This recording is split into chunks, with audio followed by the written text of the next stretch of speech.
भैया यूपी में विधानसभा चुनाव अब सिर पर है। सभी पार्टियों की तगड़ी प्लानिंग स्टार्ट हो चुकी है। कैंडिडेट कौन होगा, कौन से मुद्दे प्रभावी होंगे, जेनजी का मूड क्या है, सबके सर्वे चल रहे हैं। लेकिन इसी बीच बीजेपी कर रही है मास्टर स्ट्रोक की तैयारी। जी हां, चर्चा गर्म है कि प्रदेश सरकार महिलाओं के लिए एक बड़ी आर्थिक सहायता योजना पर विचार कर रही है, जिसके तहत महिलाओं को 50-50 हजार रुपए की सहायता दी जा सकती है। अब चुनाव से ठीक पहले महिलाओं के लिए यह योजना कहीं चुनावी हवा ना सेट कर दे। आइए चर्चा करते हैं इस पर। नमस्कार, मैं गौरव कुमार पांडे हाजिर हूं यूपी तक पर। दरअसल हमारे संवाददाता आशीष श्रीवास्तव ने बताया कि सरकार अभी ये प्लान बना रही है कि महिलाओं को चुनाव से ठीक पहले 20,000 रुपए की पहली किश्त दी जाएगी। इसके बाद चुनाव के बाद जब सरकार भाजपा की बनेगी तो उसके बाद 10-10 हजार करके 3 किश्तें दी जाएंगी।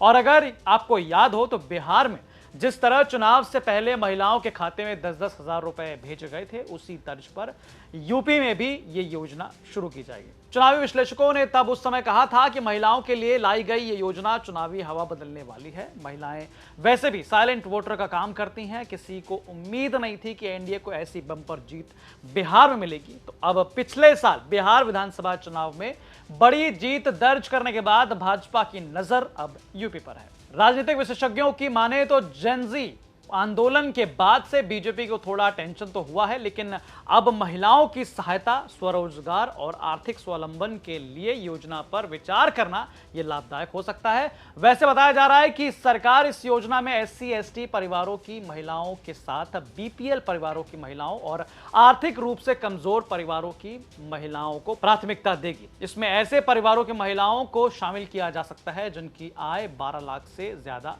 नहीं है। हालांकि इस तरह की योजना सबसे पहले मध्य प्रदेश, फिर महाराष्ट्र और बिहार विधानसभा चुनाव में लागू की गई थी। राजनीतिक विशेषज्ञों का मानना है कि उन योजनाओं के कारण वहां भाजपा की सरकार बनी थी। वैसे यूपी में महिलाओं को स्वावलंबी बनाने के लिए राज्य ग्रामीण आजीविका मिशन ऑलरेडी पहले से चल रहा है। इसके तहत 10-10 महिलाओं को स्वयं सहायता समूह बनाकर उन्हें रोजगार से जोड़ा जाता है। इसमें सरकार की ओर से सब्सिडी पर आर्थिक सहायता भी मुहैया कराई जाती है।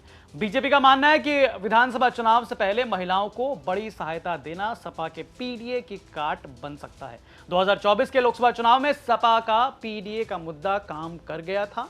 नतीजन भाजपा की सीटें 64 से घटकर 34 रह गई थी। लोकसभा चुनाव के बाद भाजपा विधानमंडल दल की बैठक में सीएम योगी आदित्यनाथ ने खुद माना था कि अगर आज चुनाव हो तो यूपी में भाजपा को 188 सीटें मिलेंगी।